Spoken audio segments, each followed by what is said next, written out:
Hello दोस्तों, आज बात करते हैं भानगढ़ के किले की। दोस्तों, भानगढ़ के किले की कुछ ऐसे रहस्य हैं जो हम आपको इस वीडियो में बताएंगे कि क्या है, वहाँ पे जाने से क्या होता है और ये कहाँ पर है और किसने बनवाया था। फुल डिटेल में बताते हैं। तो चलिए दोस्तों, भानगढ़ यहाँ से 3 किलोमीटर की दूरी पर ये बोर्ड लगा है जहाँ पे भानगढ़ का फोर्ट है। तो हम आपको बताते हैं फुल डिटेल में। दोस्तों, भानगढ़ का किला जो है राजस्थान में मौजूद है और ये 500 साल पुराना है। कुछ लोग बताते हैं कि यहाँ पे जाने से बहुत से लोग कतराते भी हैं और जो लोग अंदर जाते हैं फिर वो वापस नहीं आते हैं, और जो रात के समय में जो भी इसके अंदर गया है वो आज तक वापस नहीं आया है। इसलिए वहाँ के लोगों का कहना है कि इसमें बहुत सारी दैवीय आत्मीय शक्तियाँ हैं और इसमें बहुत सारे रहस्य हैं जो अंदर रात में पायल के बजने की भी आवाज़ लोगों को सुनाई देती है। जो यहाँ पे निकट बस्ती में जो रहते हैं तो उन लोगों का ऐसा मानना है और उन्होंने देखा भी है और सुना भी होगा।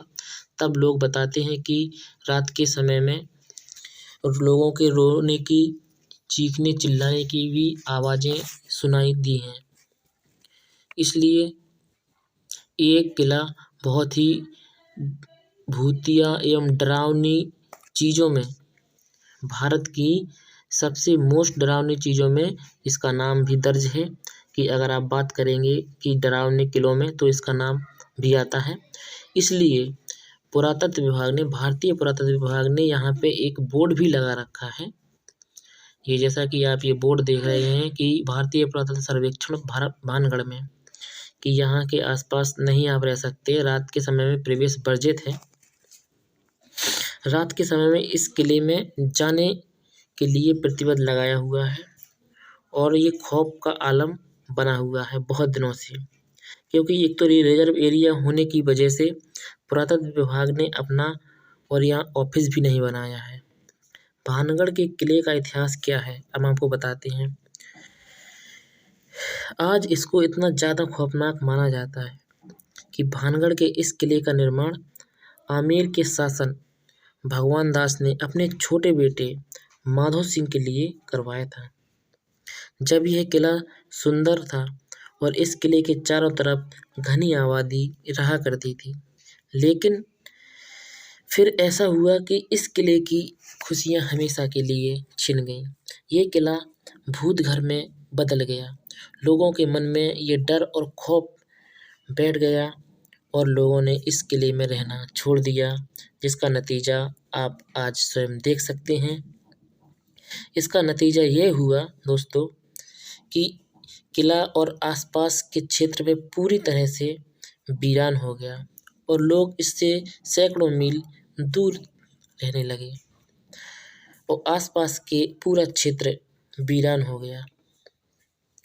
सैकड़ों सालों से वीरान पड़ा किला, जो कि दिखने में बेखौफ लगता है आज भी। और लोग यह बताते हैं कि किले से रोने की, चीखने की आवाज़ आती है। साथ ही बहुत से लोगों का दावा है कि जो लोग रात के समय में गया है वह कभी वापस नहीं आया, और इस पर लोगों ने सबसे ज़्यादा भरोसा किया।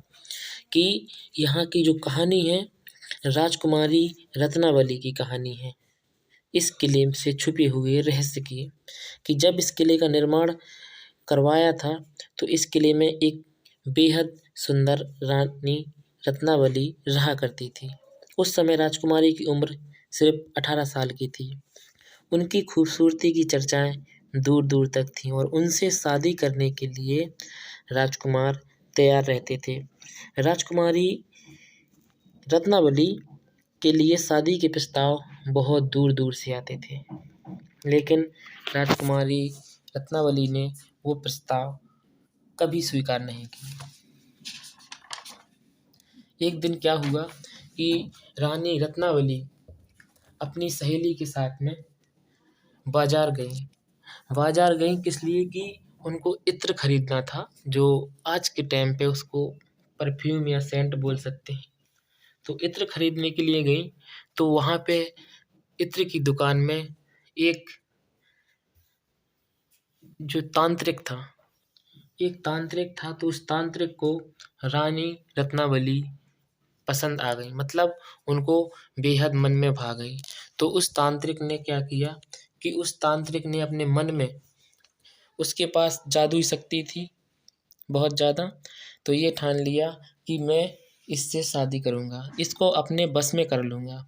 तो उसके पास ये कला भी थी, वो कर भी सकता था।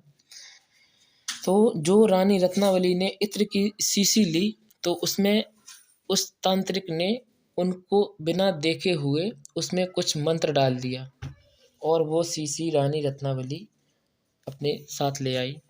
बट उसकी जो सहेली थी, उसकी सहेली ने ये कर्तव्य करते हुए देख लिया था, लेकिन वो दुकान पर कुछ कह ना सकी।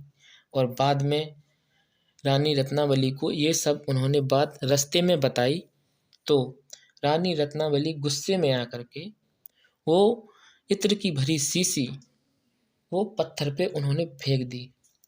तो जिस पत्थर पे फेंकी, तो वो पत्थर, वो तो तांत्रिक का किया कर्म था पूरा का पूरा। तो उसने इस तरीके से उस इत्र में मंत्र डाला था कि जो भी इस इत्र को लगाएगा वो मेरे पास दौड़ करके आएगा। ठीक है। तो क्या हुआ कि रानी रत्नावली ने जिस पत्थर पे इत्र को फेंका, वो पत्थर पर इत्र गिरते ही वो बहुत भयंकर तेजी से उसी तांत्रिक के पास जा पहुंचा, लुढ़कते लुढ़कते। और जो पत्थर था वो बहुत बड़ा पत्थर था। तो उस पत्थर उस तांत्रिक के पास जैसे ही पहुंचा, तो वो पत्थर ने ही उस तांत्रिक को कुचल दिया और उस तांत्रिक की मौत हो गई। इसके बाद रानी रत्नावली अपने महल में आई और कुछ दिन बाद रानी की मृत्यु हो गई। तो बताते हैं लोग यहाँ के और पास के लोग भी कि आज भी उसमें बहुत सारी देवीय शक्तियाँ, आत्माएं हैं वहाँ पे। तो इसलिए ये बहुत ही बेखौफ लगता है और आज भी उसके आसपास लोगों ने रहना बंद कर दिया है। दोस्तों, अगर आपको ये वीडियो अच्छा लगा हो, जानकारी मिली हो, तो आप मुझे कमेंट्स करके ज़रूर बताएं और दोस्तों ये लोगों को शेयर करें।